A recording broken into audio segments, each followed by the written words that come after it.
Hello everyone. আজ সকালে ঘুম থেকে উঠে ভাবলাম যে আমি তো আজকে বাড়ি চলে যাব, তো আপনাদের সঙ্গে শেয়ার করে আজকে সারাদিন আমি কি করছি। তো এখানে দেখুন আমি আমার বরকে ওটস আর কলা খেতে দিয়ে দিয়েছি। তো তারপরে দেখছি রান্নাঘরে এসে মা বানাচ্ছে সর্ষে পোস্ত দিয়ে ইলিশ মাছ, আর আরেকদিকে দেখছি হাঁড়িতে ভাতও বসিয়ে দিয়ে দিয়েছে, আর এদিকে গলদা চিংড়ি মালাইকারি হবে নিশ্চয়ই, আর হবে আমার ফেভারিট পালং শাক। তো মা বললো এদিকে তোরা ইডলি ধোসা এগুলো খেয়ে নে, সব ঠান্ডা হয়ে গেছে। তো তার জন্য এখানে আমি আর বোন দুজনেই খেতে বসে পড়েছি। তো আমার ইডলি ধোসা দুটোই পছন্দ, দুটোই খাচ্ছি।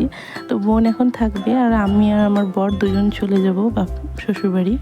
তো এখানে দেখুন মা খেতে দিয়ে দিয়েছে আমাদেরকে। তো এই যে মা পালং শাকটা বানিয়েছে, এটা না এত ভালো খেতে হয়। আমি চেষ্টা করি কিন্তু মায়ের মতো হয় না। আমি জানি কারোরই মানে টেস্ট হবে না, নিজের মায়ের হাতে টেস্টের মতো টেস্ট আর কোনো জায়গায় পাওয়া যায় না, তাই না? তো দেখুন প্রথমে পালং শাকটা দিয়ে না আমি অর্ধেকের বেশি ভাত খেয়ে ফেলেছি। তো ভাতটা খাওয়ার পরে দেখেন ব্যাগটা গুছিয়ে নিয়েছি, ট্রেনের টাইম হয়ে যাচ্ছে। তো উবের বুক করা হয়েছে, উবের আসলে আমরা চলে যাব। এই দেখুন উবেরও চলে এসেছে, তো আমরা বসেও পড়েছি।